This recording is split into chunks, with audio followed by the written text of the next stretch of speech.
Hi, guys. As promised, here I am today. I told you last time that I would be continuing to talk about mind body connection, showing you guys some things that I have learned over the years that maybe you find or may find useful. So, mind body connection. Mind body connection is not a scientific theory really anymore, thanks to a doctor by the name of Candace Pert, sometimes back in the 70s. She was doing a lot of work with patients and addiction models and trying to figure out how medications and things that we take affect our cells, bind to our cells, and create a desired reaction that the medication is supposed to have. Along the way, though, she discovered several other things. Particularly, she discovered peptides. Peptides are they're a chemical released by the nerves in your brain, or by the nerves in your brain. Let's say we're feeling an emotion. Maybe it's sadness. The emotion registers in your brain, and your brain starts to secrete. My words. I need to take a minute here, get my words. Your brain secretes peptides, and they flood your body.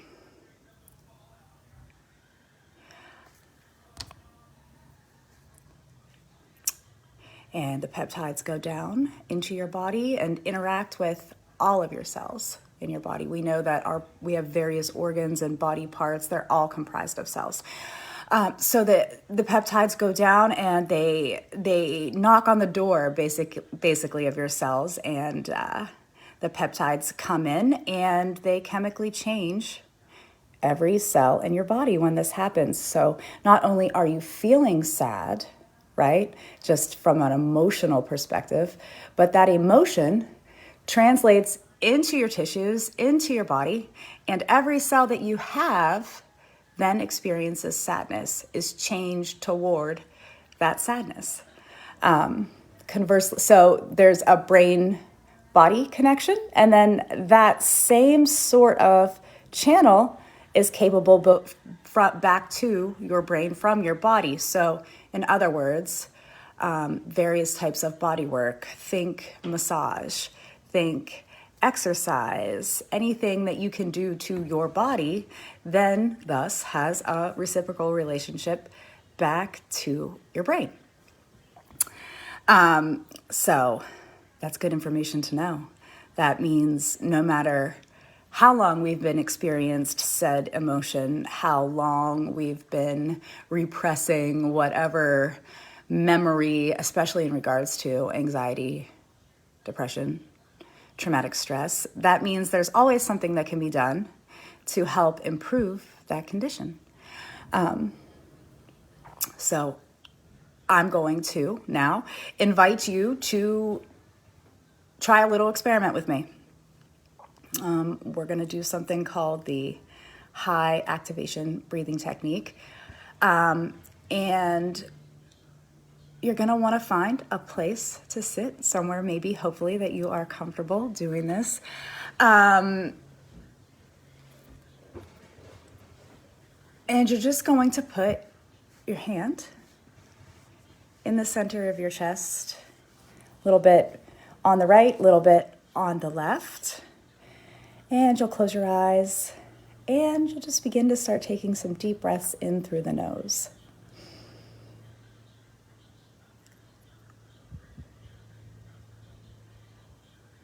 And you'll breathe it out nice and slow here.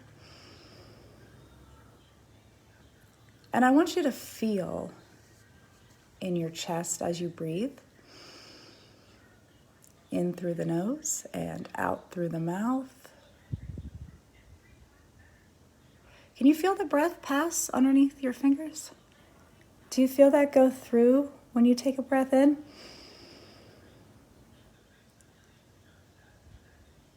Maybe you become aware of your muscles reacting to that breath.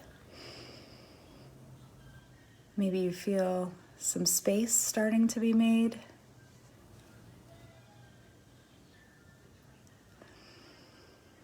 Can you feel it too on the exhale? Can you feel the breath pass through here?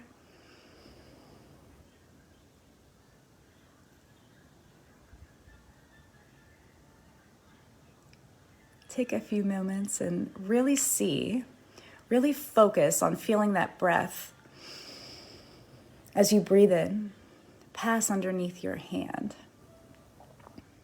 through your heart.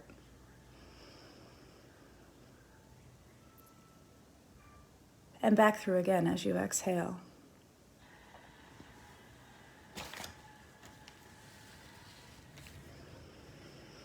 So after about 2 to 3 minutes of this breathing, right, what actually begins to happen, according to a professor of mine, a teacher of mine, his name is Neil Graham, he says that they were actually able to measure this by hooking individuals up to an EKG and another device that sort of measures the electrical impulses of your brain.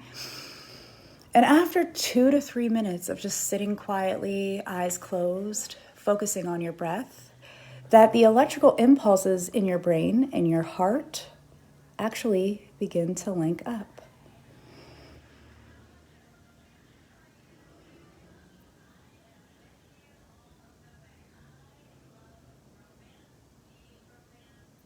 And now that it's been maybe 2.5 minutes or so since we've been doing this breathing, I'd invite you to ask yourself what the truth about a distressing matter in your life might be. Maybe it's a difficult relationship you're having. Maybe you're stuck with a belief that you've been holding on to for a while that's getting in the way of you being able to develop yourself, either personally or professionally. Maybe you're having financial struggles. Maybe it's something else, something at all. Ask yourself what the truth is about that.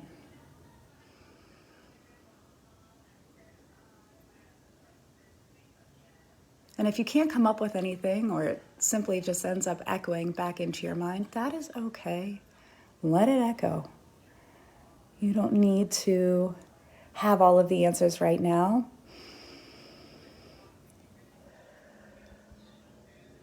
Let's move on to something that you can be grateful for or about. Maybe that's just being able to get up and do another day today. Maybe you're thankful for the relationships in your life. Maybe you're thankful for a new opportunity you've been given. Maybe you're thankful for a powerful lesson you've learned. It can be anything. But when we invite ourselves and encourage ourselves to stay in a state of gratitude, our brains can't do any other emotion than gratitude at that moment. So even if it is for 10, 15, 20 seconds, if you've been plagued with anxiety, panic, depression, overwhelm, this 10 or 15 seconds you can give yourself today, right? To get away from that emotion, even if it is short-lived. Go ahead and do that for yourself. And remember it too, right? The next time the overwhelm comes, or the panic, or the negative self-talk, whatever it is, take a moment, take a breath, and just be grateful. If you haven't already, you can open your eyes and release your hand from your chest if you haven't done that already either, right? Slowly open your eyes and take a look around. Do you notice anything different about the room you're sitting in now that you didn't notice before? Has your awareness changed slightly? That is my hope for you. I hope that you got a little bit of peace from that, a little bit of clarity. And I would invite you to revisit it over and over and over again, this technique. It's always accessible, totally free, totally easy. It's just your hand and some breath and some thoughtful questions. And again, don't worry about the answers. Maybe you didn't get them while you were practicing your breathing.